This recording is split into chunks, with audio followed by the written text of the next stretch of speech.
Hey guys, it's Jenny with the Wolek Group here in Tulsa, Oklahoma. I'm here with Michael Perna, and we are going to have a blast here for the next 30, 45, I don't know, maybe an hour. Depends on how much caffeine you've had here, Michael. We'll just see what happens. Those of you watching online, thank you so much. I don't have a great way to check if you have comments, so hop on the Zoom if you want to. Hi, ladies. Those are here watching in with us. So really, Michael, what all happened was I started this year. I was like, I want to add value to my closed Facebook group, Your Journey with Jenny. I was like, well, there's 12 months in a year. Why don't I do a book club? Well, there's 12 tactics in this book. So I'll just use that as the, foundation of the book club. And then I'll talk with agents who have been through shifts before. And then all this happened.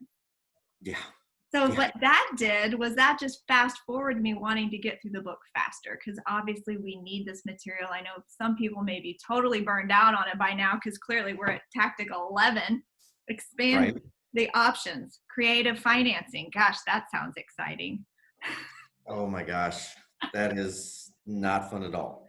All right. But it's a good topic, Here's the actual truth. So you and I are going to chit chat for a minute on this topic, and then we're going to dive into how you and your team are staying productive and positive during these new days, all the ways you've pivoted in this 2020 year of, all the stuff. So first, tell everyone who you are, where you are, what you do, all your stuff. Absolutely. So my name is Mike Perna with the Perna Team over in Metro Detroit, Michigan. We service pretty much all 7 counties in and around Detroit, including Ann Arbor. I've been in the business for 19 years, which makes me feel old.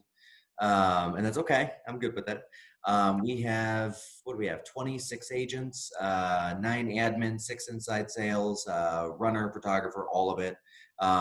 We'll end the year about 140 million, give or take a little bit, around 600 or so units. In that range. And then we're currently also bringing on another 15 agents right now because we want to round out the year around 40 agents. Okay, so my brain just exploded. So I've been in business 19 years as well. And so thanks for saying that I'm old. No, I didn't mean it that way. I did not mean it that. I meant I am old. No, it's okay. Yeah, you got into this when you were like 12. So that's a different thing. Yeah, no, I just love it. And I think this is why I love talking with you big thinkers and you go fasters, because I've been in the same amount of time and I have a small, mighty little team here and we do some nice business and we have a great time. And just, how can you even think so big and then you go implement it? Like that's mind blowing, I think, to so many of us. So let's just touch on that. Like when you got into this business 19 years ago, was that your master plan? No. Oh Lord, no. My master plan was sell a couple of houses, get through a degree without any student debt, a couple of degrees, and go do something different. Like either like teach history or be a lawyer or something, not this. And bartending was not getting the job done for paying those bills. I was watching a lot of my friends' older siblings come out with a mountain of student debt, 150, 250,000. And then, just people I knew that were even up to 40 years old at the time, still paying down their student debt. And I'm like, that's not the life I want to live. I want to get through this much faster. My mother made it look effortless. She sold real estate for 7-8 years. She did, her 4 or 5 million a year, and it made it look like it was nothing. And what it was actually her kind of just, she's not watching, her pimping us kids. So she used like PTA and she used, Boy Scouts and Girl Scouts and, Mom's Club at high school and like all of that stuff. And she always had it. And that's where she got her clientele from, of which I had none of getting into the business. I had no idea how difficult this really was or what the workload was or what that actually looked like. So that was a little bit of a jarring experience. What caused me to go into more of a team build mode was frankly the down market. I didn't understand teams or even have a notion of it. I started at a different brokerage that didn't have a high level of education or training. Went to another brokerage that also did not have a high level of education or training. But then once the down market kind of hit, I pivoted my skill set over to calling the expireds and some for sale by owners, but at that point, mainly expireds, and the business just rocketed. And it got to the point where I needed to bring people in or I was capped. It was not intentional whatsoever. So you went with you had the leads and the Yeah, listings, and you definitely needed some leverage to help out. absolutely. Yeah. Absolutely. No, that's exactly right. Yeah, yeah. And it was fun. I mean, the down market, frankly, I thought was a hoot. I really enjoyed it. Yeah. Well, that's about when this came out. So why Yeah. don't we talk about the last time and Yeah. versus this time of how you guys are operating, the same or different? Absolutely. No, and that's a great question. So in the last time, I mean, it was just me, and then me and an assistant, then two assistants, and that's not true. So okay, I hired a buyer's agent first. Okay, so you did Completely. it wrong. Yeah, I did it right. Yeah, I totally did. Pete probably did it right. Actually, you know what? That's not even true. I know he did it right. He's so good. You He's could be, very detailed. yeah, you should be talking to Pete Jabri about this stuff. He's way better than I am. I just kind of watch him and copy him, and that works for me. Yeah. Actually, probably everybody you've had on, I just kind of watch and copy. Yeah. And That's what we do. so I did it wrong. I hired a couple of buyers agents. Couldn't figure out why my value prop of, hey, go take a couple buyers out, wasn't working. Didn't realize that the real value at the time, even for my own self, was having that leverage piece in an assistant, closing coordinator, listing coordinator, the fundamentals on marketing, all of that, right? And that's not what I coach to. Like, okay, like I've got a couple of coaching clients, and I'm a MAPS coach as well, and it's hey, this is what you actually need to do. Page 42 of the Red Book is absolutely correct when it says a highly leveraged agent could list 25 properties a month. 100% correct. Because I did. I'm a walking testament of that. Tim Heil at the same time was a walking testament of that. We kind of both grew up at the same time a little bit. So I rebuilt, kind of got rid of the other two agents, got the two assistants, then went and got two agents. The reason why two is so they could practice with each other, because I was very low on time, because I was going on so many listing appointments at the moment, and I was still door knocking and calling, all of it. Hired two more agents, hired a second assistant, made an attempt at an ISA, that failed, made another attempt at an ISA, that failed, made a third attempt, that one stuck, that one went well. His name was Chris, very nice gentleman. And then kind of just kept growing from there. So we went going into the down market in 2006. I did 4.5 million in volume. 2007, I did 14. 2008, 28 million in volume. 2009, 86 million. 2010, 103. 2011, 127. Now, I'm not super familiar with geography. Your area was hit really hard. Oh yeah, like Detroit, it is a true story. Homes were selling for $1 or $500 or whatever it was. Yeah, automotive crashed out really hard, really hard. It was super affected. Overall, we saw around a 40 to 45% decline in home values over 18-24 month period, and that was the skill. That was the skill. So, and I was just having this conversation with an agent I'm interviewing for the team. They're a little bit worried about the instability of the market in general. And I'm like, no. That's where you make the money. That's the fun part. The fun part is when things change and then you have to pivot, right? Because everybody else is slower and it's so good. So, and what I mean by that is like going into the down market, the skill was extending listing contracts. So if a buyer says, hey, I want to put my home on the market for 300,000 and you know it's worth 280, great. Now my skill is let's put it on the market at 300. I'll just keep extending the contract till the market goes up to 300. Yeah. But if the market's going down, okay, we go on the market at 300, we're 20 off. 6 months later, we're 30,000 off. 6 months after that, we're 40,000 off. The skill was having that tough conversation and really being super direct and honest with the sellers and showing them through the data and being able to walk them through it and change their minds around value and showing them how important it was that they got to the right value rapidly and what would happen if they didn't. And Gary, in the book, it's lined out for you. The scripts are already there. That's what I loved the last time in the last market shift was that, we were already talking this language and these ways to think about business. Don't chase the market, price ahead of the market, all those key phrases that we were able to share with our clients to explain it and then pull out diagrams if we need to explain it. So that last time you didn't only survive, you thrived through that market. And expanding your options and creative financing come into play back then? And do you see It it, did. do you see it happening this time in any way? It did back then, and it's happening a little bit differently now. There are two things that we're kind of pivoting into around the creative financing more so now. So in the last down market, I mean, every type of financing was creative because pretty much there were mortgages for anything and everything. If you had a heartbeat, we could figure out a loan product no matter what, until we couldn't.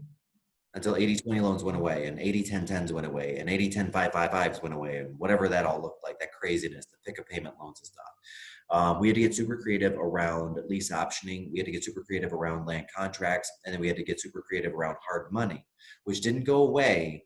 It just looked a little bit different. So one of the things that we did, and to be fair, to be completely candid, one of my partners in a market center and a title company is Wendy Patton, who is an amazing investor. She's quoted in the MREI, and she's got a profile in there multiple times. I mean, this is a lady that got up to around 180 properties at one point in time, 180 doors. She started from zero. She started from $0. She actually, how she did it was, this is so funny. She went and opened up 40, I don't recommend this, opened up 40 credit cards, did cash advances on all of them same month, went and bought a house for cash, flipped it, paid it all back. Again, now that's creative.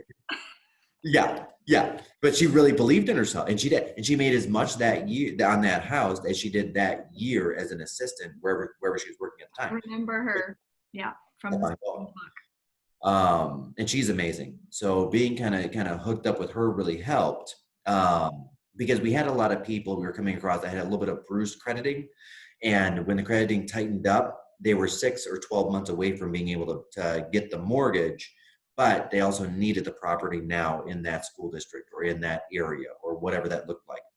So I plugged into a couple of local investor groups and started relying on those guys, because a lot of them, they had money, but they wanted like more of a short-term 6 months or a year flip on the money, right?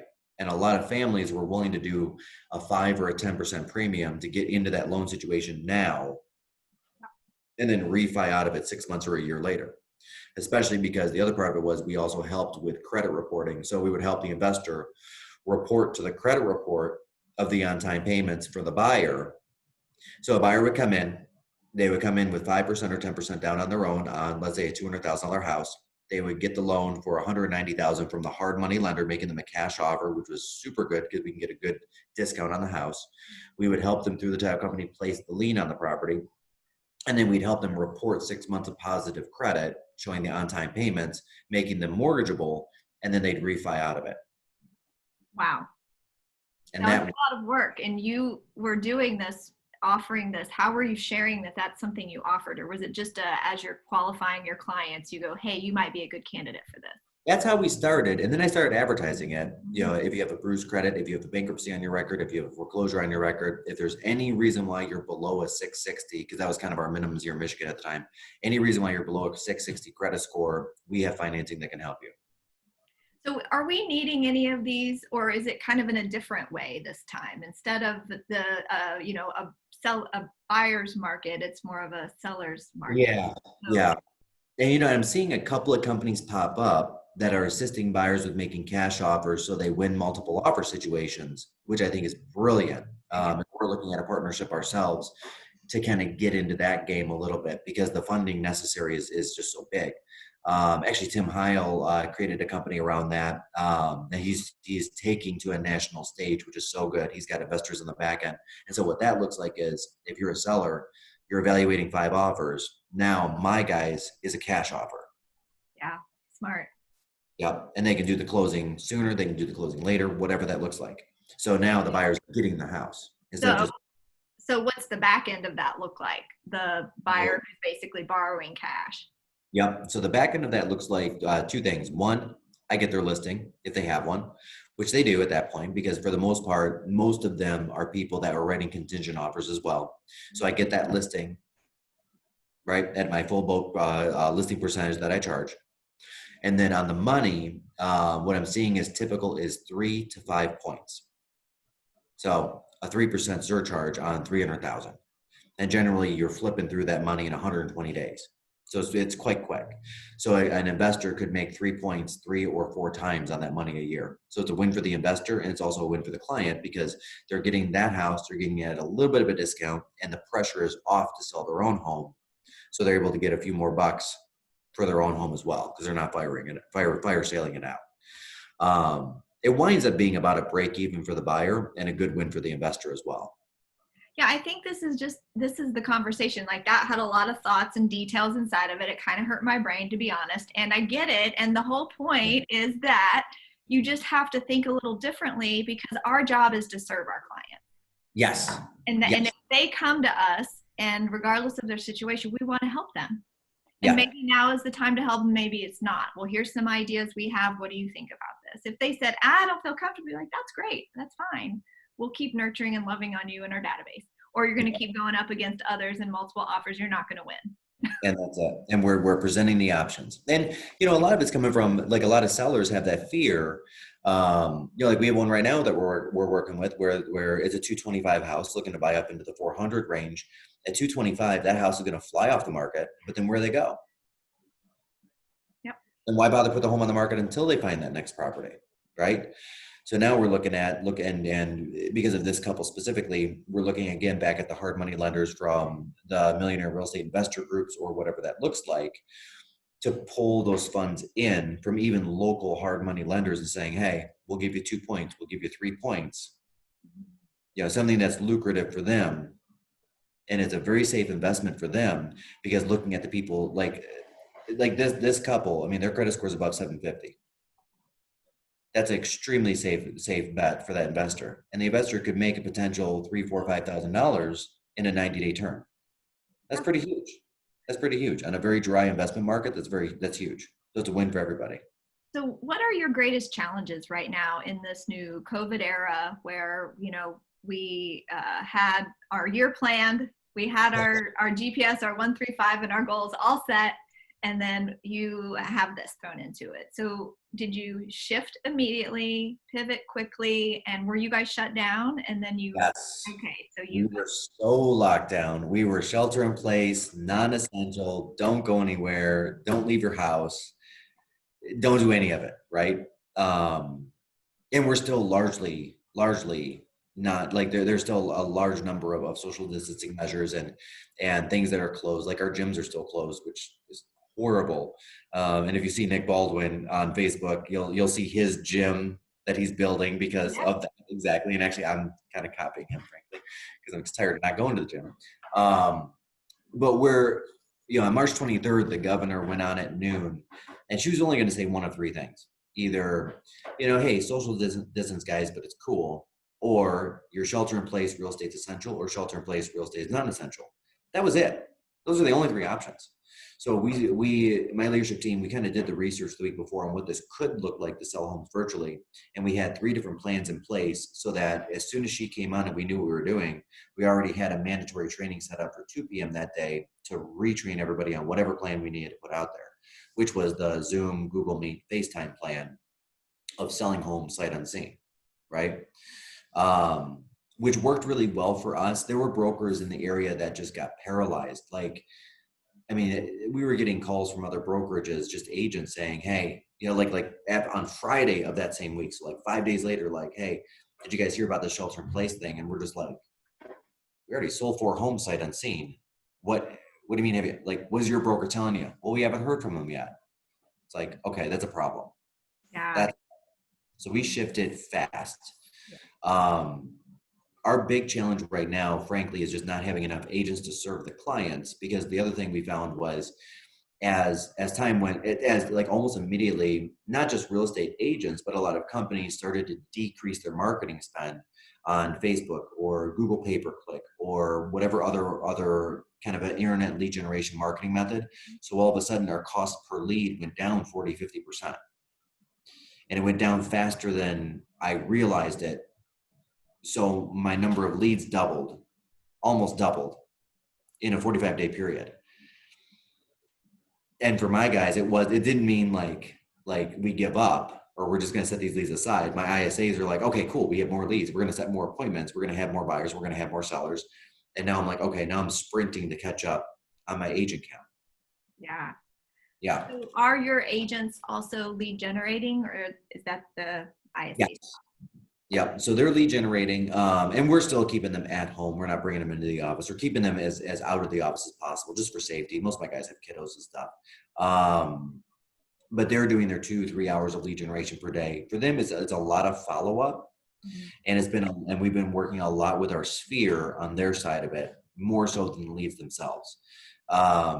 Following up on, because there were a lot of families and probably nationwide where their plans were just disrupted by COVID, or they were like they were going to make that purchase but decided to wait to see what happened, or make the sale and then decided to wait, or they had the job promotion that all of a sudden they have no job and now they have a job again, and all of those things. So we've got that little buildup in business that they're working through while the ISAs are bringing in the new business.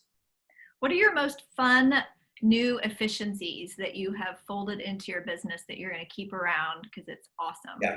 Oh my gosh, Zoom meetings. So we're doing a daily huddle with our team now. We switched from doing an hour and a half office meeting once a week to a daily 20 to 25 minutes, which anybody that wants to join in. I mean, I think it's a good time. I don't know. Austin runs it. I'm a hoot. We do fun stuff. At least I think we do fun stuff. I think people from my team are actually watching. Yep, I think that's fun. But it's simple, and it's a mindset piece. It's a trying to get out of that gray area. Like half my guys were just used to going to the office. When you get to the office, it's work time. When you get home, it's home time, and that was just kind of taken away. So this has kind of become the representation of work time at home. We do some sort of a skill building, and if we continue doing that on a daily basis, then we're going to build a massive amount of skill over time. We go over wins. We get essentially getting people's mindsets positioned right to launch into the day, and then they start making their calls, whatever they need to do, and then we do ours. That one thing we are going to keep that forever. Yeah, it's awesome. We really love that as a way to still stay connected. Are your agents, as part of their standards, are they reporting out daily on their numbers? No. So that's a great question. So we do ours on a weekly basis on an individual one-on-one per agent. So in the CRM, it tracks how many calls, how many emails, how many texts that they're doing, which is so good. And then we pull it on a weekly basis and we match it up to where they need to be for pendings and closings to meet their income goal. Yeah, because I could imagine, I've got 8 team members now, and I can imagine at your level, your span of control just gets out of control. Yeah. And so I guess, you get to a point where it needs to be a weekly or, some way that they're still held accountable, Yeah. yet still doing what they're supposed to be doing. So let's go into some leadership coaching around this, how, as people are growing, how are they still doing that? Absolutely. No, and that's a great question. That weekly one-on-one is critical to us. And the way our business is set up, we have 4 pillars of business. Sphere being one, open houses being another one, just the general leads that are in the ponds one, and then ISA appointments, the last one. So it's kind of a 50-50 business. Like they bring half and we bring half, right? And then as the appointments are assigned to them, it goes on a spreadsheet that we call the 4 pillars. And then every week we just run down that list with them. Yep. Okay, you followed up with this guy, followed up with this guy, followed up with it. Okay, this guy didn't list yet. We thought based on the notes that he was going to list last week. What happened? Well, it didn't seem like they were ready to get on the market yet. Okay, great. Let's listen to the call. And they pull the call up and then we listen to it and we're like, okay, did you hear that? You didn't actually ask the question. Somebody else will probably ask the question. So we should probably jump on the phone with them right now and ask the question. So the accountability is that they're being recorded. 100%. I mean, that's powerful right there. Yeah. And it's really good on a training level because then like we can go in and pick it apart and try to coach them up to have better LP mama conversations or better Ford conversations, getting through, the rapport build portion and getting through all the way down to setting some sort of an appointment with them, right? Whether it's a phone appointment or follow-up or a physical in-person for a listing or whatever that looks like. But yeah, we record all of those calls. They're right in the CRM, which is so good. And we do pull them up and review them on a weekly basis. So this kind of sounds like a pipeline report. You're Yeah. always tracking and seeing. So you as the leader, are you looking at and forecasting where you are every month to know? Yes. Yes. And it becomes really easy to see where they're like one of my agents that was not on the team for 3 years and then was on the team had said, one of the great things is I always know where my next 3 to 5 closings are because they're right there on the report and you can see the names of the people right there. I know these 3 people are 9s and 10s. So they're going to be writing offers or getting their properties on the market here. And I know I've got a couple of 8s and 7s. So next month and the month after, these are my next sets of closings. I'm missing a bunch of 6s for the next quarter. So I got to fill that bucket up. Yeah. Makes Okay. it pretty. Yeah, so here's where my brain just went. So there's all these different levels where agents can choose to run a business. They can be a solo agent, super successful. They can start adding in some leverage, or they can go to this crazy massive level like where you are these days. And so maybe speak to agents who they may have some mindset or limiting beliefs when it comes to growing a team and leveraging. Because I've definitely heard those who say, I don't want a team. I don't want to deal with people. Yep. And Yep. and And I get actually the truth is that wow, life is so amazing when you don't have as many people to deal with, like buyers and sellers. So that's true. And that's true. And I'd say I see a lot of people come at it from the perspective of managing, which is different than leading. Managing is a pushing action, leading is a pulling action, right? yeah. Managing, you're pushing people forward against their will, which I always think of like the restaurants themselves, right? Is basically, a restaurant manager who employs, I mean, for lack of a better, a bunch of kids, right? And you're trying to force these kids to do what you want them to do and follow the rules and do the things. It is not fun. It is not fun. Leading is different. Leading is you're walking down the road and you're leading the charge towards something and everybody's following behind you of their own volition and free will because they know that they're going to achieve their life goals if they do that. You know what I mean? And that's more of going back to the hiring portion of it. I tell people we hire adults, we don't hire children.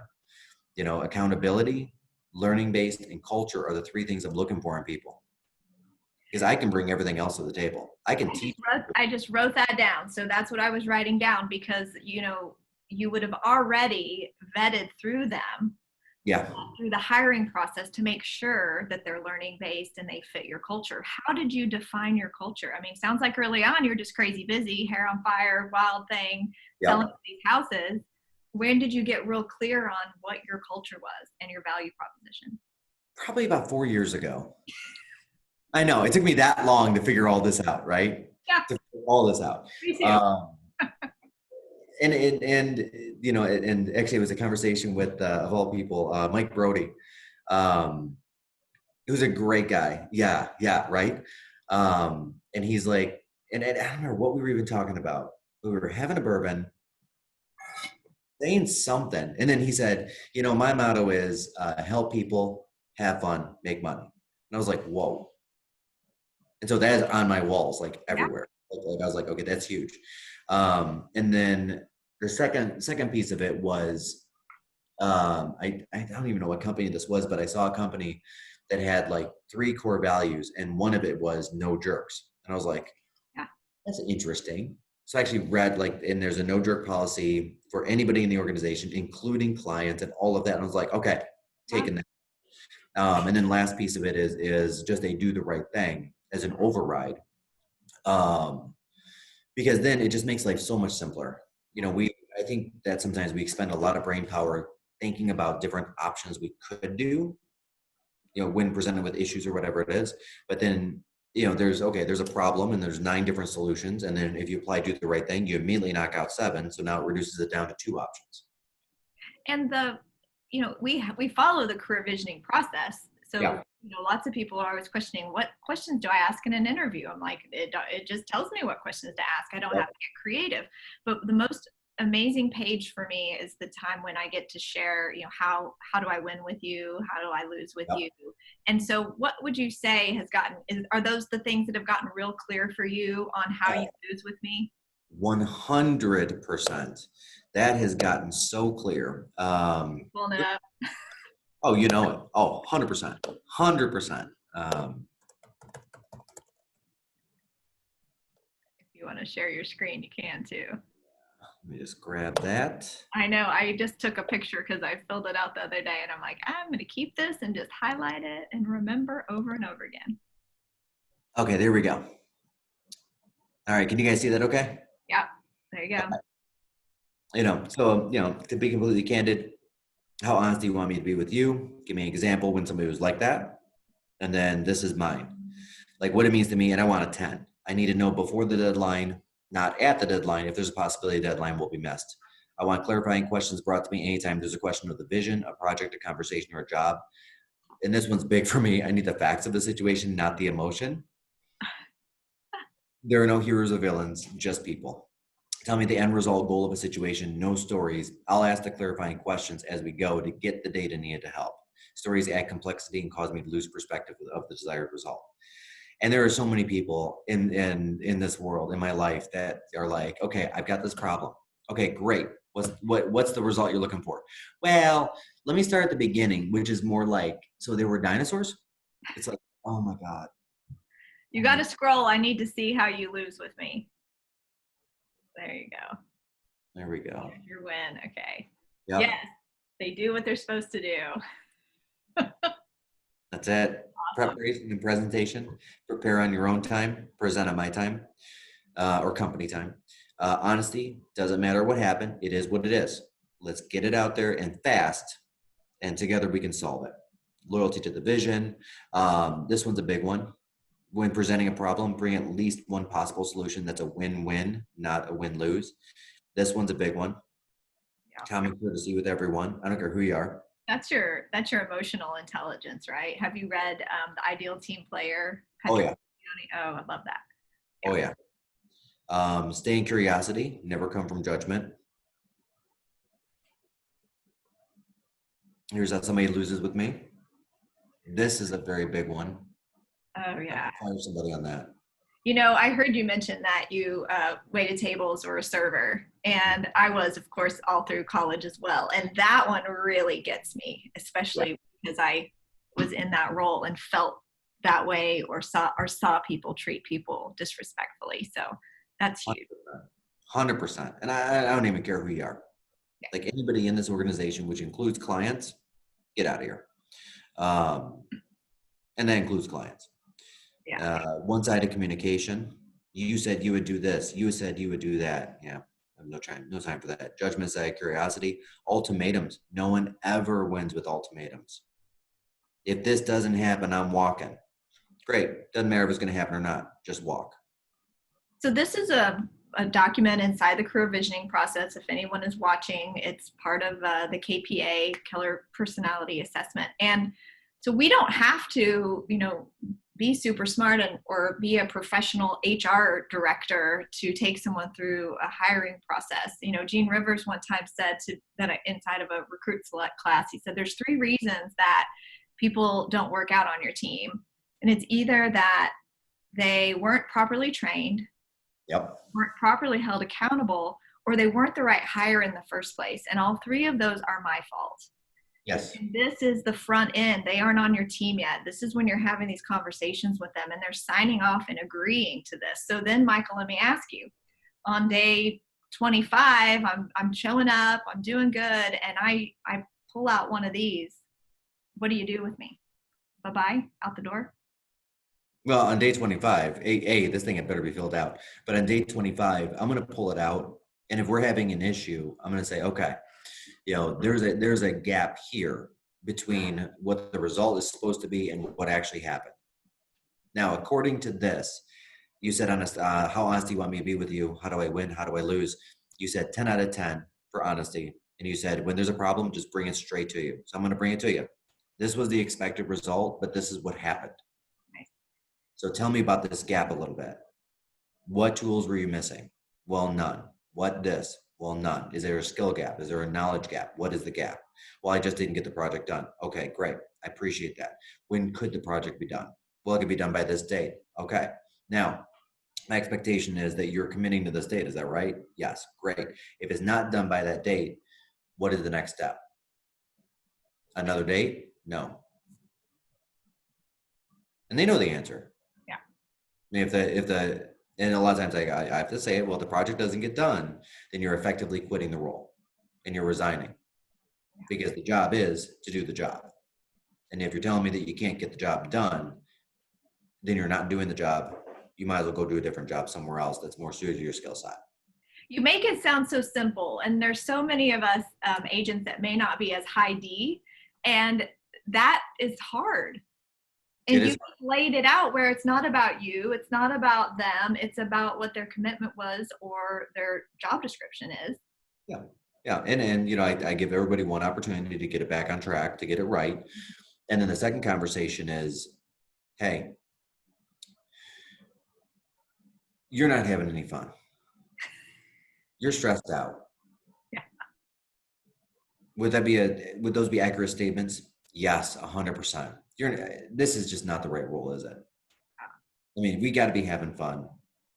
That's paramount. We got to love what we do, because whatever we do during the day, we're going to carry that home to our family, our friends, our kids, all of it. And if we're not doing the right thing, if we're not having fun here, it's going to impact there. And that's the last thing that I want to see happen to you. I love it. I'll tell you what, why don't we get you into a different role in a different company where you are having fun? It's more suited to your skill set or the speed at which you want to work.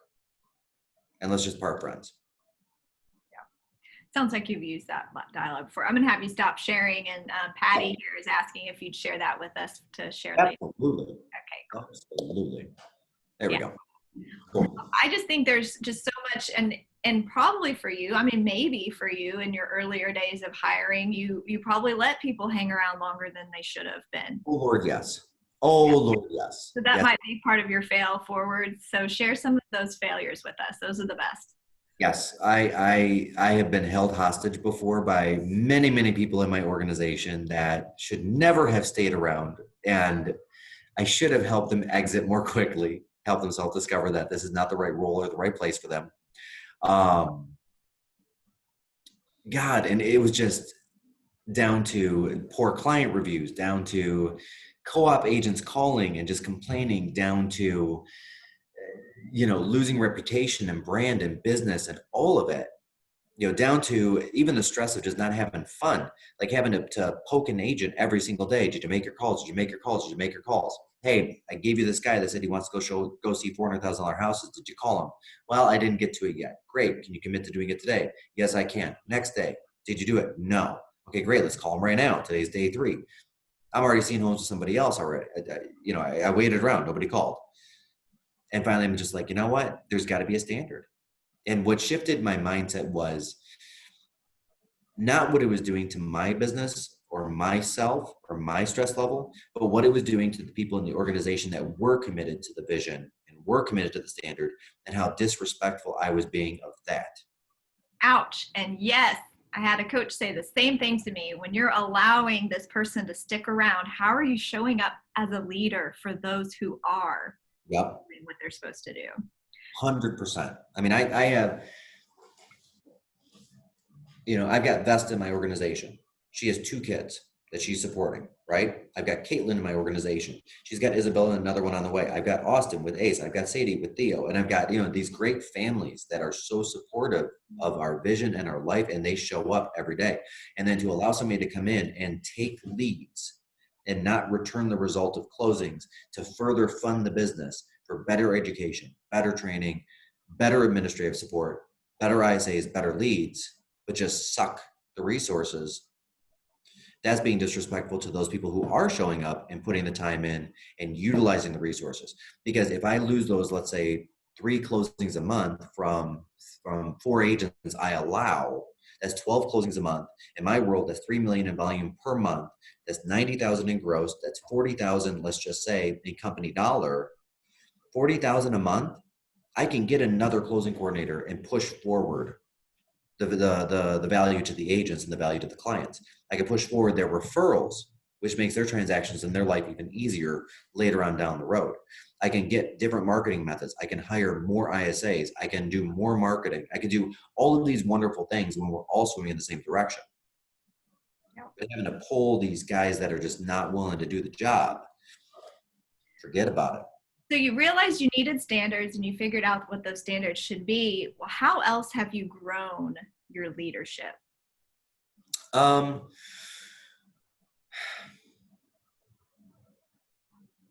Staying in curiosity, asking great questions, not going to judgment. I mean, there are no bad people. There are just people that fit and people that don't. Not getting upset, being extremely clear with the expectations, being extremely clear with touching base on those expectations, especially on a daily at first and a weekly, then a monthly basis.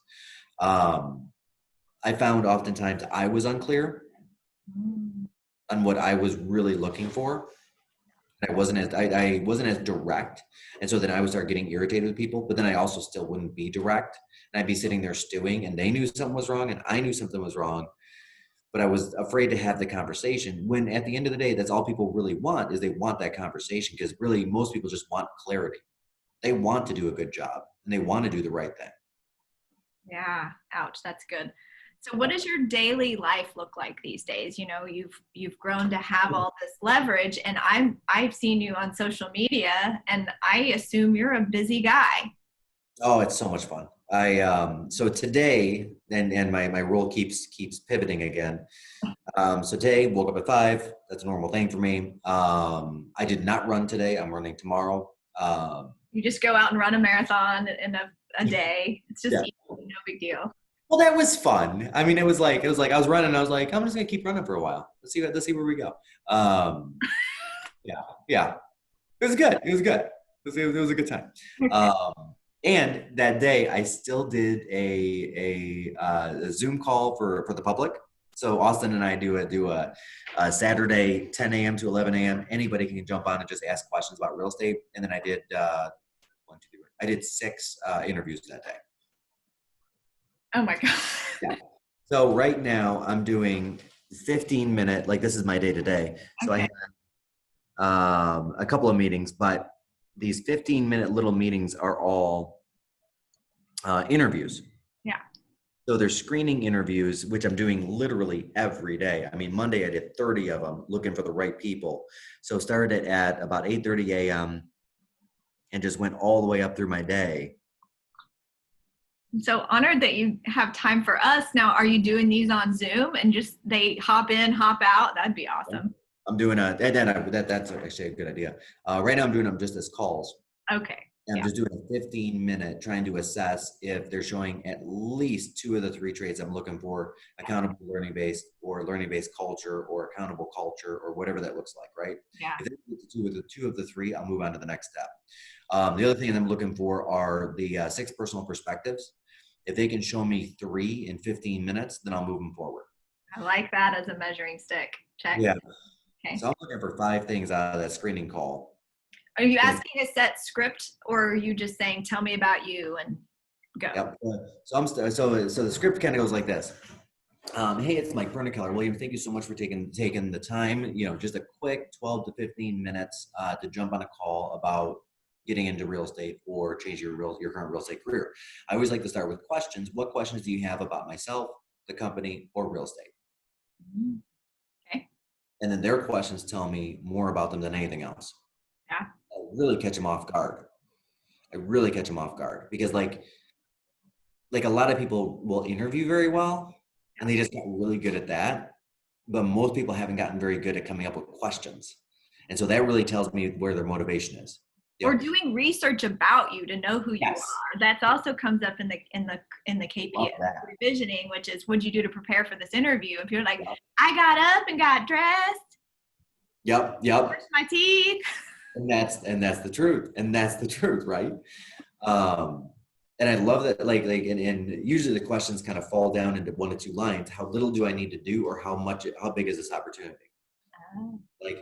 Okay, so how many hours will I be required to work? Okay, we're done. You're not a candidate. Yep. Yeah, so you can really hear the abundant versus a victim mindset happening inside of that. 100%. That's awesome. Those looking to do the bare minimum versus those looking to really push forward and excel at whatever they do. Like just the first 2 or 3 questions they ask me, I know whether or not they're moving on to the next step or not. Next step is they have to sit through one of our Zooms. They have to sit through about one of our 20 to 25-minute power-ups. And then after that, we go on to the real longer interviews. Because, and I've knocked out 30, 40% of people. Like, there are people in the world that just have more of a negative glass half empty mindset. And we really, really push people away from that with our group and our Zooms because we're lively and we're fun and there's music and we're always glass half full. And whenever there's a problem, it's actually an opportunity and all of those things. And for people that go down with their mindset naturally, they push back from the table. Naturally, they just push back. So of course I got to know, how are you getting this many people to say, hey, I want to work with you? Great question. So two or three different ways I'm doing it. One is through Indeed. I'm spending an incredible amount of money right now on Indeed. Well, I guess it's not incredible. It's incredible to me. I'm spending like $1,200 a month, which is a lot. It's a good chunk of change. I'm running Craigslist ads. I'm running 2 of those per week. So that's $35 an ad. So $70 a week in our area. They charge for the Craigslist ads. I'm doing some Facebook advertising around it with a real estate scholarship locally. So I did a video on a scholarship to get into real estate. Right. We'll pay for the class, pay for the test. With coupon. Let's go a little deeper on that real quick. Yeah. So there are a lot of people that are a little bit of afraid to get into real estate because they feel like it's this $1,000 thing to go get a license, and it's really $150 a thing. Like in Michigan, and I don't know if it's this way everywhere, but like you can go on to Groupon, you can get a good class, Aceable Agent or Real Estate Express or something for $95. You can take the test for $60.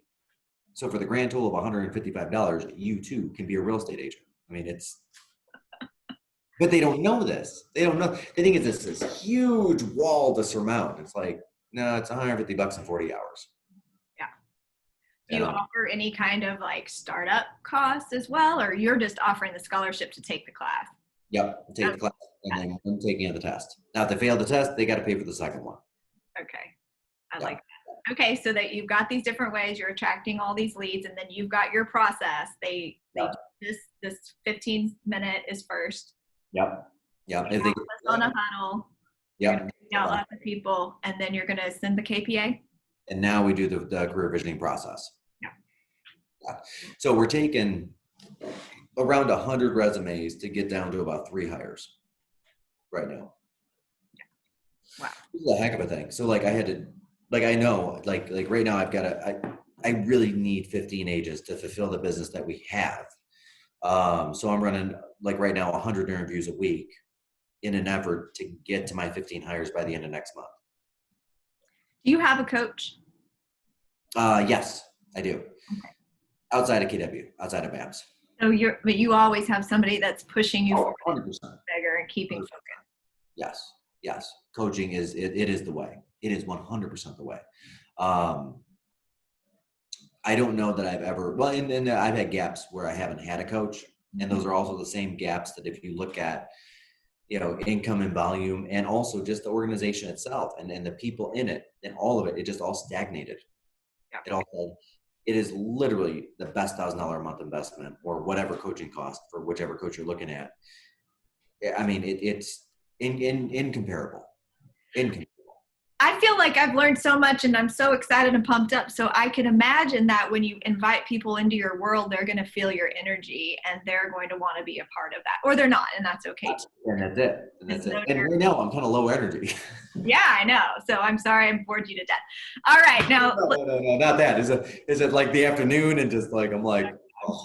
Yeah. I'm totally teasing. And I just feel like we got so many good nuggets out of here. What would be something that, to wrap up, we have the overarching theme of Shift, the incredible book by Gary Keller, Jay. What do we need to make sure that everybody understands and knows about during these challenging times of how to really keep up their mindset, their productivity, and positivity? Well, and I'll say I firmly believe no one is ever going to truly succeed at their highest potential alone. And that could mean having a great coach standing behind you on just mindset, like a transformational coach. That could mean a tactical coach. Okay, what do I do next? The information is out there in the world of what to do, right? Or it could mean simply, getting that first assistant. And that looks way different today than it used to. I've got a young gentleman that I'm kind of mentoring a little bit up in one of the KW offices here. And I'm like, bro, you don't need to spend 40 grand a year or 50 grand a year on your first assistant. Why don't you do a per file with one of the transaction coordination companies? Just that. So you know what? You don't sell, you don't pay. And he just low risk. 40 closings a year, which is a great place to be. It's a great place to be stuck. And he's blessed. He feels blessed. We're blessed. It's all good. Yeah. And he will never make it past that because he has to still order the signs and order title and call the lender and da, da, da, da, da. So now I'm like, okay, great. Here's a great closing company in the area, $300 a file. Yeah, you're going to spend $12,000 over those 40 files in a year. Then you're going to get back 20 hours a week. What can you do with 20 hours a week, dude? And he's like, yeah, I grind expires. I can go get another 10, 15 deals. I'm like, okay, cool. Let's say 10 deals. What's your average sales price? $250. Okay, great. 10 deals, 2.5 million. You know, if you hold the line on the commission, that's 75,000 in revenue brought in for a $12,000 expenditure. It's, oh my God, so good. And again, you pay to play, but you only pay when you play. So if you don't close anything, you're not paying anyway. Low risk. Step into that full assistant or whatever that looks like next. Like there are so many different options out there right now to be able to make this real estate career what we need it to look like for us. I mean, and for a lot of people, that could be just, you know, getting that little bit of leverage piece on the assistant side of it, not even to go get more deals, but to be at more kids games. Yes. Buy your time back. That's it. Yeah. Because at the end of the day, we're not selling real estate to go sell some houses. We're selling real estate to fund the life we want. Yeah. I think a lot of people lose that. I lost that for years in the mix of being busy to be busy. And we gotta take a risk, not only with our money, we gotta really just take a risk on ourselves. We got to believe in ourselves and our opportunity. And you're a great person to model. So thank you for sharing all of these amazing ideas with us. I can't wait to see you in real life someday. Yes, ma'am. And thank you for having me, and I appreciate it. And you got to get up to Michigan. I know. Yeah. I have seriously, plenty of whenever you want to get out here, let me know. Come on out. We'll bring the team to Shadow. We also, I have tons of Southwest miles and money to be spent because obviously everything was canceled, right? Yeah, pretty much. Yeah. Thank you so much, Michael. I appreciate you. We'll talk to you later. Bye. Thank you. Yeah.